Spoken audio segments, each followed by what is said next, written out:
Greeting, listeners, and welcome back to another Adventures with Attitude.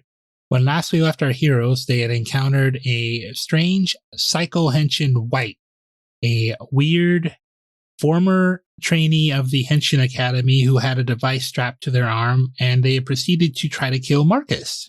And we're going to head right back into that.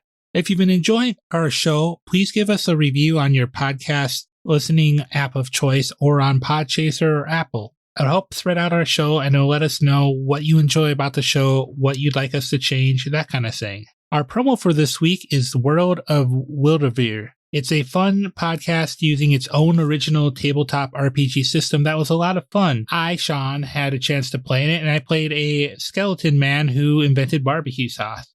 I know it's strange, but it's worth a check. And here's our promo.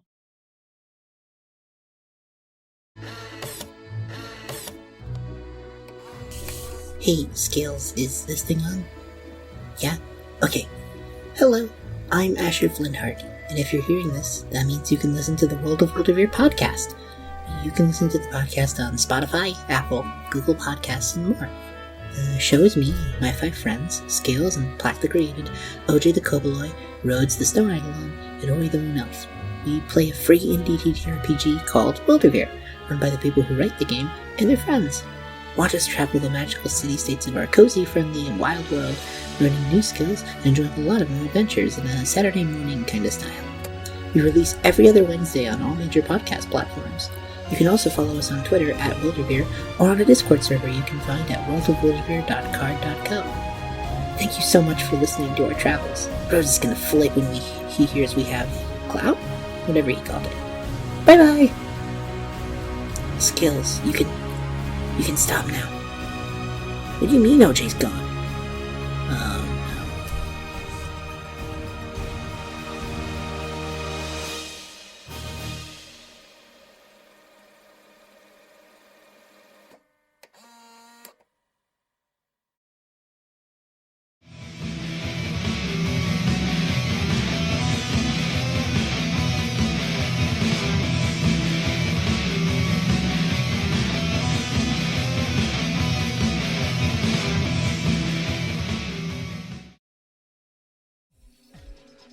You're kind of seems shocked as you see a former student of the Recaster Academy, one that you had briefly encountered, Trina Rockwell. She was a candidate to become a black henshin, but you see her, she's just glaring at you as she calls out, "You get to be one?" She was right. And you see her arm swing up, and you see like this, there's like a white henshin device kind of built into her arm. You've never seen a recaster look like this. As she reaches up, yanks it, and an explosion of energy ripples around her as an alarm start blaring. Which, by the way, you guys, I don't even want you guys to roll a perception to check on it. It's loud enough you guys can hear it because of the fact they were coming back, because of the amount of time that Thebesi and the 2 cloaked figures were coming back. This is, I would say, like maybe at most 30 feet outside. Crap sticks. As energy ripples around her, forming a silver knight-like armor with red glowing eyes. Energy running around it as she yells out, "Henshin!" And a mechanical voice cries out, "A whiteout hides the most psychotic of intentions. Psycho Henshin White." I knew it. Knew it! And I need everyone to roll initiative. Including me? Yeah. Good. Okay. Alright, let's take this for a roll. 5. These dice aren't gonna do well today. Let's see, 8 plus 8. 16. 22. Damn! 20! Nice. Rolled a natural 17. I rolled a natural 19. I rolled a natural 3. 19 plus 3. We rolled the same thing. Yeah. Good for us. Yeah. Especially since we're up against Psycho Rangers. Johnny, what was Yuzi? 5. The turtle has a low initiative. He's a little slow. Who would have guessed? I was gonna say. Watch out, guys. I am also a turtle, and I am apparently very fast. Here I come. I'm on my way. Alright, well, what was that, Susanna? I was joking. I said I am also part turtle, and I am quite fast. Apparently. You got that hair in you. Not only part turtle, you're also old, so you got like the double slowness from age and turtleness. Yeah. You're just better than I will ever be. You're what he aspires to be. He's like, damn, look at that. I have a poster of Augustus in my gym.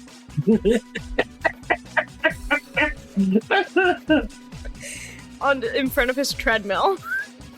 Yeah, basically, you see Trina. She's a student of the Recaster Academy. She was a candidate to become a black henshin before the henshin war ended, and they put away the devices.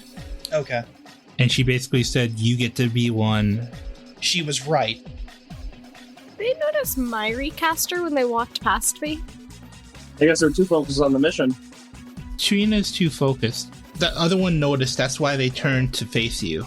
Okay, cool.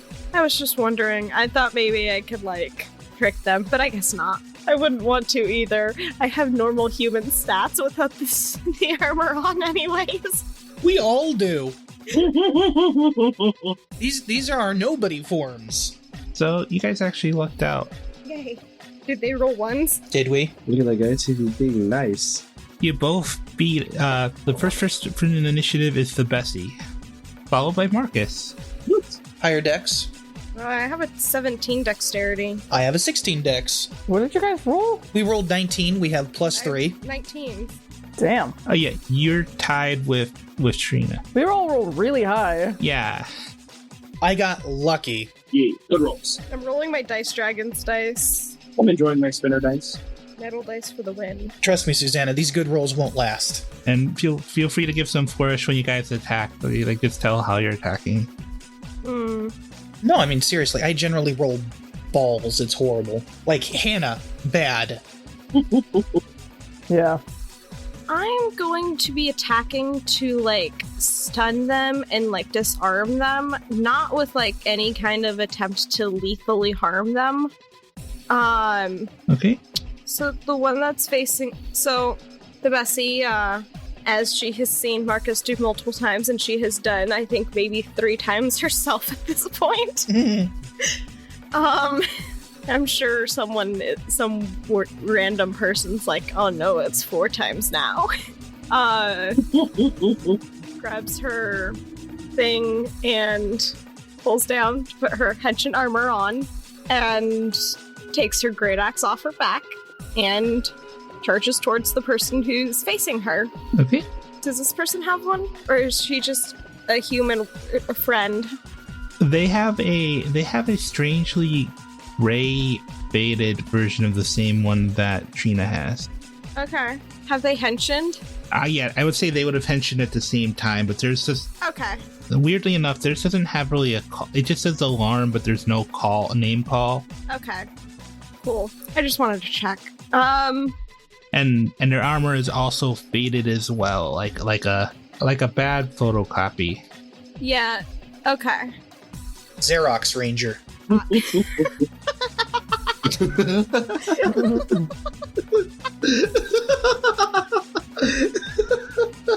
Wow, we really do need sleep. That was not that funny. No, it took me a minute to catch what you said. There was a full second of processing as my mind goes from Thebesi's running, as she henshins, to, Xerox.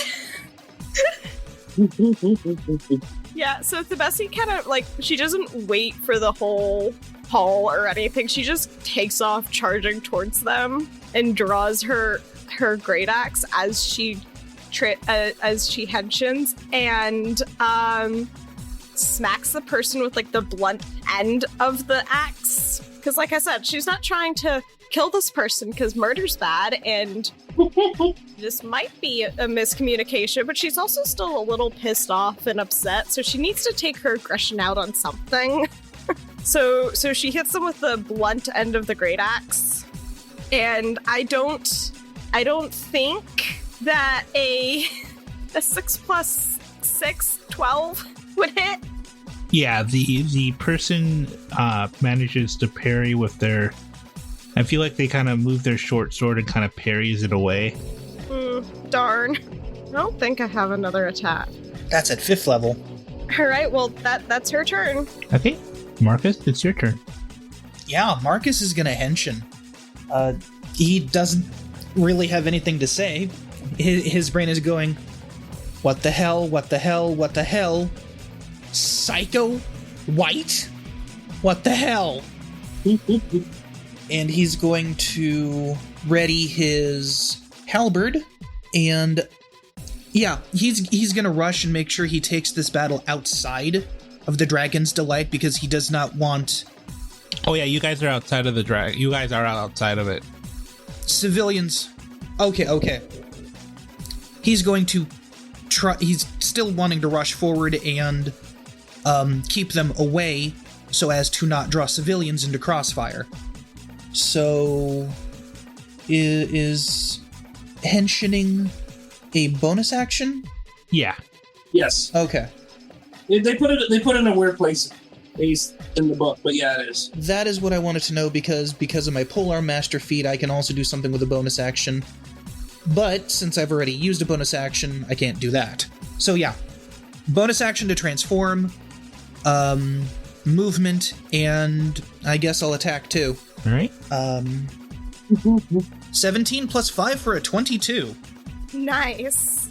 Okay, Marcus, as you move to swing, you see the glowing red eyes of the smacks flare for a moment, and you hear the sound of rocks falling. And Erik, can you re-roll that as Psycho White deploys the reaction of Defy the Dice?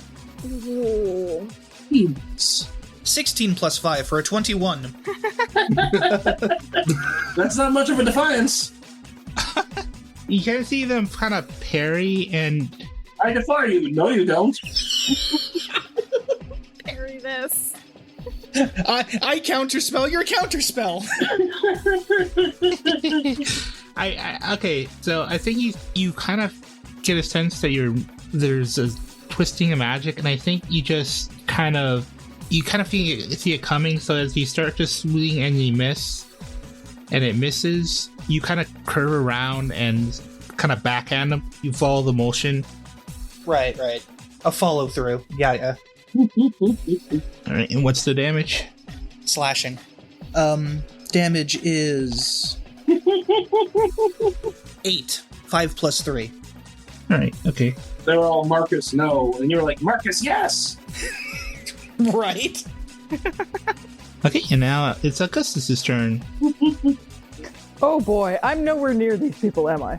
I would say you're close enough that I would say they're about, because they went back and they came back, they're maybe like 30 feet out the door. So you have enough movement to get out to see this and stuff and do something on your turn. You're more of a caster. Okay. Yeah, I think I'm going to bustle outside and... Gosh, what am I going to do? Do I see this one...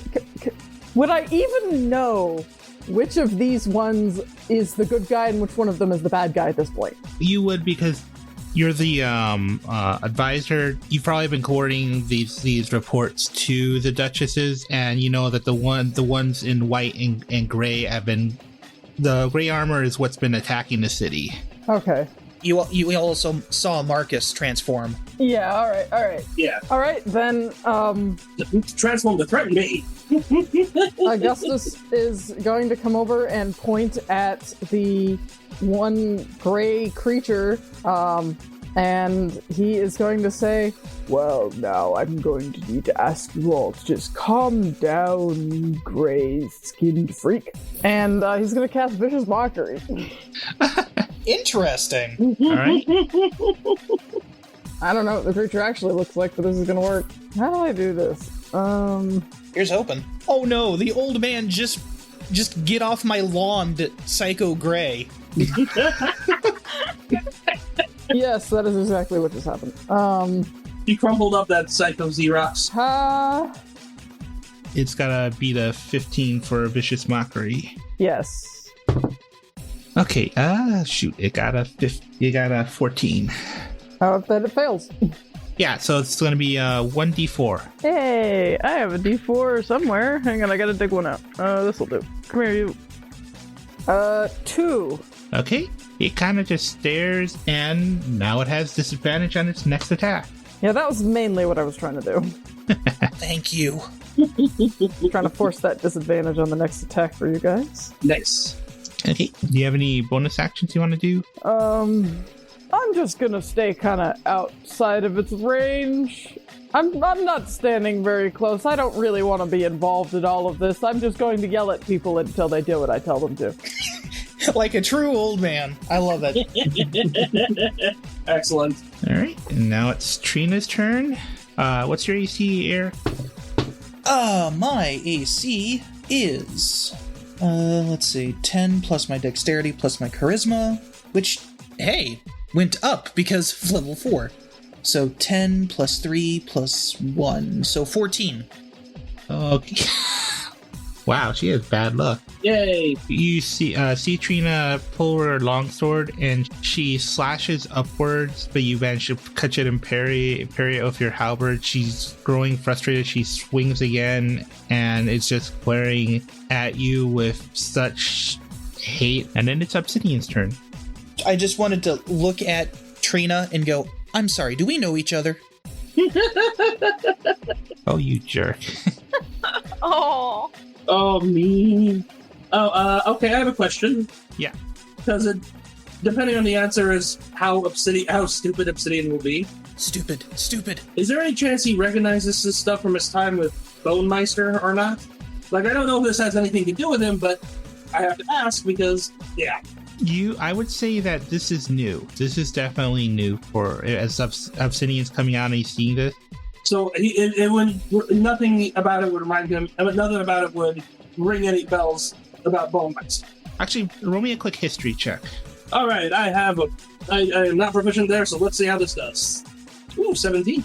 Wow. As you head out and you see these creatures, you don't recognize Psycho White, but something about the off color of her compatriot, you have a memory of that Bone Meister was trying to figure out how to replicate henshin.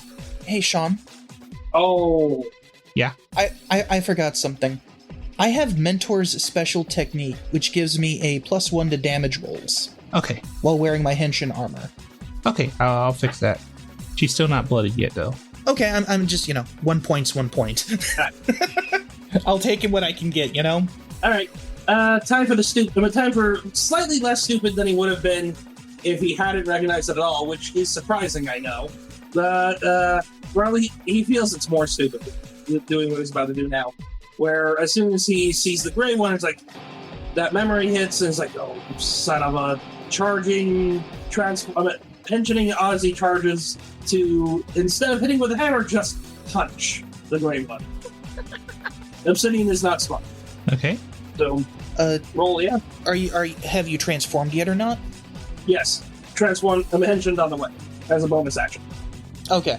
So your unarmed strikes do 1d4 bludgeoning damage, just FYI. 1d4 thunder damage. I have the network book boost Elemental Smash. Aha! Which transforms my unarmed attacks into thunder damage. All right. Nice. So, well, that's in between numbers. Stupid. That's the one problem with these spinner dice is they can sometimes go between two. And then 19 plus 3. All right, so then it's 1d4 plus strength, right? Yep. And if you want, I think you do the what is it? Explosive finish. You want to take the chance. Oh, how does that work again? You roll at disadvantage and you can add double your proficiency. Does he though? Because Vicious Mockery gave him the advantage. Oh, Vicious Mockery did it? Oh no, I have disadvantage. the creature has disadvantage. Yeah, I don't have it. Oh, Yeah, it doesn't give me advantage. It just, right, sorry. you know what? Fuck it. Risk it for the best. Shouldn't have risked it. Got a 4. Okay. Got a 4 plus 5, 9. I'm guessing that still doesn't hit though. So Yeah, that one doesn't hit. I feel you as a DM now. so just with a thundering swing. As you come in for the punch, the fox henshin hears you coming, and as you punch, he kind of just dodges to the side as an explosion of thunder just kind of goes right behind him from the explosive finish. Exactly. Yeah. And he just glares in your face, and then it's Yuzi's turn. All right. I'm gonna go ahead and henshin because, well, you don't want to be hurt. So pull you out. It's happy henshin time, and then I guess I will rush with my great axe and do a nice hefty swing just downward on top. Are you following your partner, the Skelebro, or are you attacking the Psycho White? I'm gonna attack the Psycho White.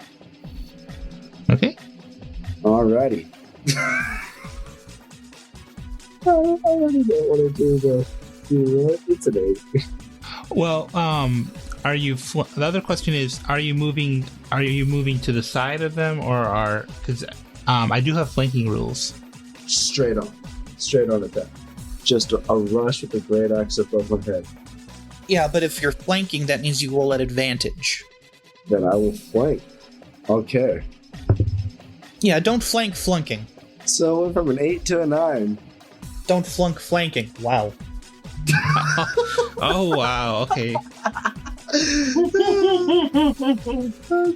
I think it. So you go in for the swing of the axe, and they kind of matrix bend to the side. So ironically, they're putting their back to Marcus. They kind of like twist out of the way of the axe as they glare in your direction. And Tina goes, and you were never even in the horde or even preparing for the wars. Why do you have a henshin device? Raging it. Ouch. Someone's salty. A little bit. And then it's top of the order again. Right. Fox henshin is going to swing at Thebesi. Okay. Okay, does an 18 hit? Yes. Okay, good news. The other one was a 9. AC of 17, so just barely. Actually, wait, no, the first one misses. I just forgot I had disadvantage for that. Oh, yay. Okay, this one does. Okay, so the Fox henshin swings twice at you, clearly rattled by the comments from the old man telling him what to do, because who the hell is he? And then, okay, now it's Thebesi's turn. Thebesi just kind of like ducks around the swings and swings her great axe again. Like 2 hands, putting all of her strength behind it, and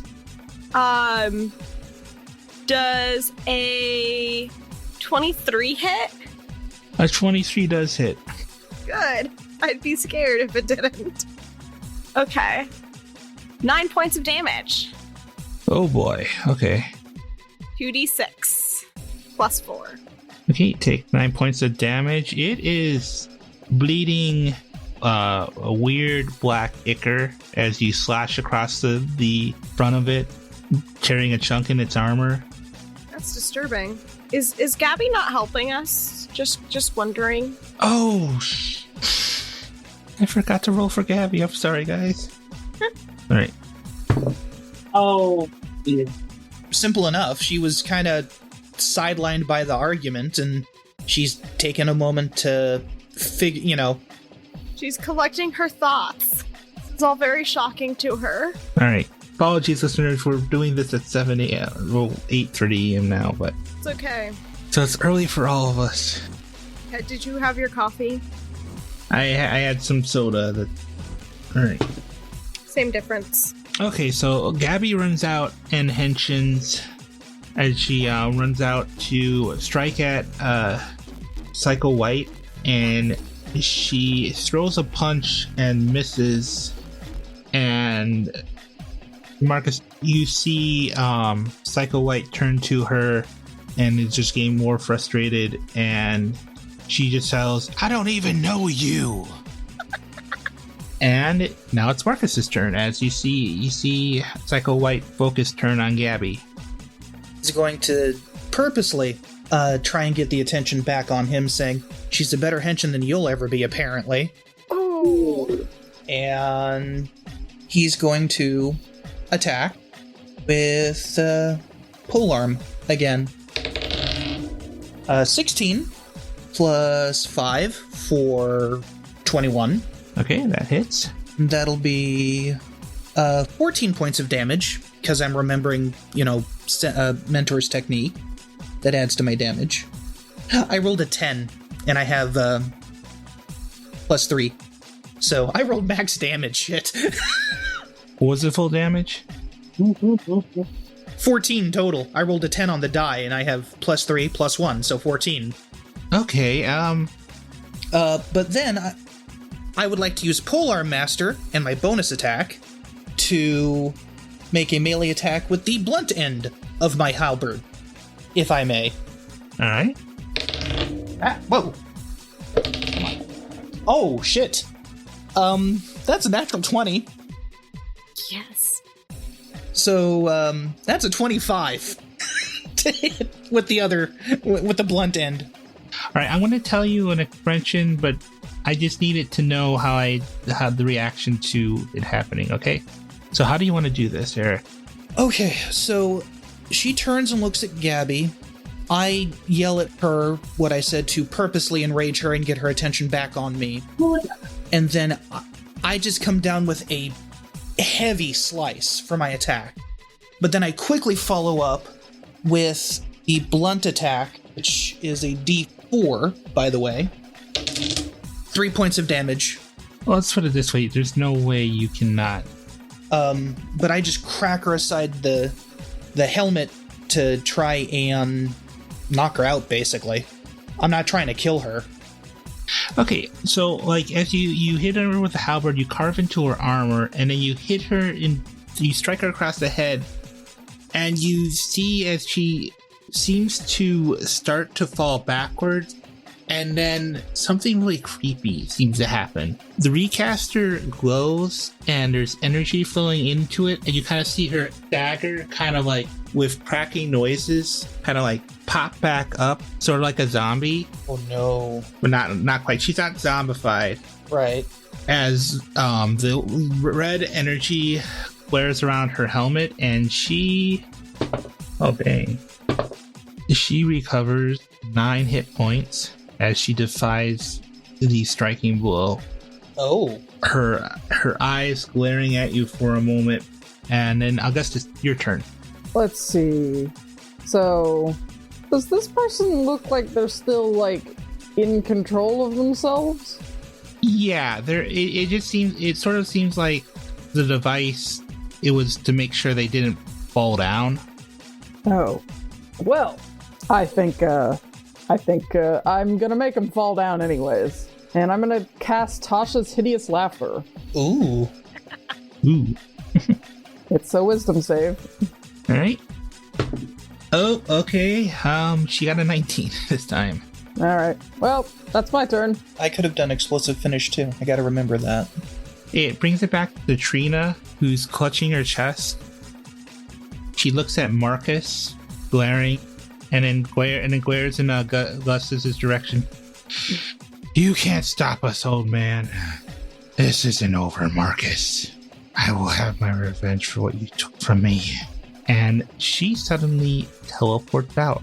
Oh. In a very familiar grid teleportation. Okay then. I'm here. What about the gray dude? The gray dude is still there. And now it is Obsidian's turn. And now I'd like to hit him with my hammer. Alright? Rating is still going a little bit there. Understandable. Yeah, let's see. Here we go. 21 to hit. 21 hits. Alright, D10 plus 3 for my Warhammer. Minimum damage 4. Alright, That sucks. and then how you hit him with the Warhammer? Just, I guess after the whiff swing, he reached back to pull the Warhammer off his back, because where it keeps in force. It's a upgraded version of his nobody form hammer. And just swung right back up. So it's like right after the whiff punch, he reaches back, grabs it, and on the back, it's basically the back swing of his missed punch. Okay. And then it's Fox Henshin's turn. Yes. That didn't sound good. It's either a nat 20 or a nat 1. Nat 20 on its first attack. Who? As it swings for Obsidian. Okay. Yes. Alright. And I think as it sees the Warhammer swing, it kind of slashes into an armpit. Oops. Oh, good. That didn't feel good. Okay, that's 14 piercing damage. Yeah, here. I mean, it could be worse, but ow. I think 11 doesn't hit, so the second swing misses, and it just... Obsidian has no luck. It's kind of weird. It's attacking. It doesn't seem to react to Trina leaving. It almost seems on autopilot. And then it's Yuzi's turn. All right. Well, you know what they say. First great axe swing doesn't work. Swing it again. Are you moving to attack the gray henshin since Psycho White teleported out? Yeah. I guess I just saw Obsidian get smacked, so I'm gonna go run over and try to help him. So yeah. Going out to help your skill, bro, eh? Ow. Shoot, yeah. So I'll just do a great old side swing with that axe and hope it doesn't hit Obsidian too. No, I won't hit you, Obsidian. I promise. If you roll a nat 1 now...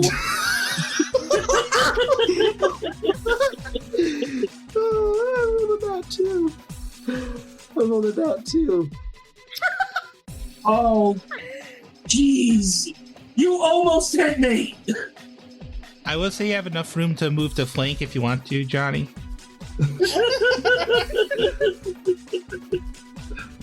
Okay, so mid-swing I'm gonna sidestep into a flank and... Nat 20. Oh! So you barely miss Obsidian and hit the other thing instead. I Okay. imagine it's like a swing that glazes over your head and I sidestep for a better shot. What the hell? Just like, oh, we gotta get this axe reweighted. I mean, it does make sense that if the other thing thought you were gonna hit me, it wouldn't suddenly expect the swing to pass me and hit it instead. So that kind of makes sense. My head. I feel like this is a technique you guys actually practice while you was just the two of you working together, and it's like It's like a pump fake. Hey, bro, try almost hitting me. Know how on basketball they pump the ball? Do that with an axe. all right. Fake out attacking your own ally. Oh, I gotta roll for... I forgot, I gotta roll damage. 11. Okay. All right. How do you want to do this? Also, I need Constitution saving throws from Yuzi and Obsidian. Got it. Oh, Darn, I had questions for this thing. Lucky for you, I'm a law student, so I know the Constitution. 13, don't know that. That will pass. So you only take... 21. Okay, so the both of those, you both pass, so... Wow, I rolled high. Anyway. But you both take 5 radiant damage as, this creature kind of... It kind of almost seems like a teleport, but you also feel like a blinding light flash out from it, and there's a bunch of ash and sand falling to the ground. Huh. Yeah, why did it have to be radiant? I mean, that could have been a lot worse. Is radiant like radiation? Will it become a special turtle? It's like, well, I was just gonna say radiant is just the holy damage. And I'm glad I'm not an actual undead. I'm glad I'm a special undead that radiant doesn't super hurt. That would have been really bad. Johnny, you're a holy turtle now. I'm the high priest Yuzi. Better than a holy cow. Moo. You'd be the Pope. Holy half shells. Holy half shells. Yes. A team of turtle clerics. Holy half shells back now.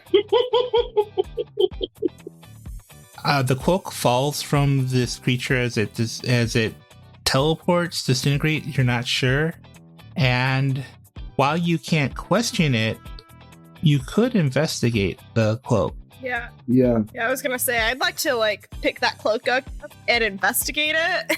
Careful. All right. I'm just gonna look at Obsidian like, what the hell just happened? And I'll just look at it from now. I don't want to touch it yet. Bad. Obsidian is holding himself up with his warhammer because that had hit. Okay, I rolled a 25.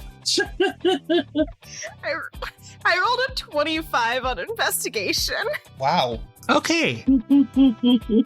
So as you're And I did fully pick it up to investigate it. I will say that. Can I investigate her to make sure she doesn't die from touching it? do a medicine check, Johnny. Quickly. Oh, shit. 18. Thank you. Yeah, it's just a dirty cloak. You get the sense whatever happened, it's a result of this thing dying. Oh, cool. It wasn't. As you're looking it over, it looks like you realize you never saw this thing unhenshin, and the way it just looked like it looked like a sickly photocopy. You get the sense this was an artificial creation. Oh, yeah, I was gonna say, can I, look at is there any of that, black stuff on there? Is that motor oil? It seems the black stuff actually seems similar to what you saw in your very first boss fight with the pension. Oh, It seems to be made of the same weird eldritch ink material. cool. But as with an investigation of 25, It really was a Xerox. you pick up that there's dirt on here that as you sniff it, it's weird because as you examine it and you sniff it, it reminds you of graveyard dirt. Like there's a smell of you get the sense like it's from either a graveyard or someplace with a lot of bodies. You can kind of smell kind of the decay and the general decay from bodies and just almost like the upkeep of a graveyard. Cool. Okay. Do you say anything to the party? First, I have a question. I would like to employ my background trait of impossible knowledge. Is there anything that I would have that would apply to my background of player? I know things about the world that I have not researched and sometimes would be impossible for me to know. You know that there is a relatively large graveyard in this city because of one of the first giant robot fights of the Henshin War happened here, and so there was against a giant monster. Cool. Okay. Awesome. Then Thebesi turns to the rest of the party and says, "We need to go to the graveyard," in a very serious tone. She doesn't say anything else. She just says, "We need to go to the graveyard. Where is that?" And as you guys hear that, Susanna, give me a history check. Okay. 18 plus some stuff. Augustus, something about this reminds you about something. The graveyard in the city, there's a tomb to your family that's there. Basically, it's locked up because there have been noises and stuff coming from it from undead. And you know for a fact your family is a piece of shit and has been doing all kinds of it. Just from your experience with them, until the Duchesses took over, you were excommunicated. You were basically given your position because they're trying to make the city a better place. And as you think about this, this seems like the likely spot if anyone was going to be messing around, doing any kind of weird science and had enough power. This would be the ideal spot for them to go and use research to do all the stuff that you've been seeing in the city with the fake henshin, maybe even making their own, because you know for a fact that your family members that were pure human were trained by a Dr. Julius Cottage.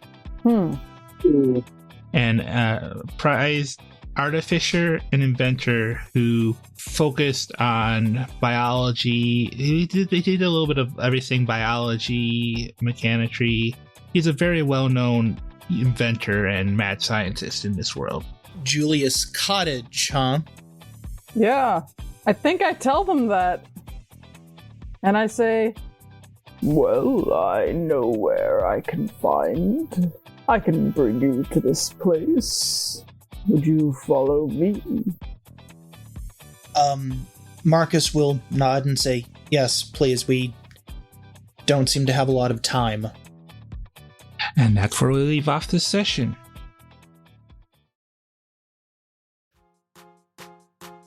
Dungeons & Pop is a tabletop variety show. The campaign you're listening to now is a D&D 5e actual play that uses the Lasers and Liches supplement.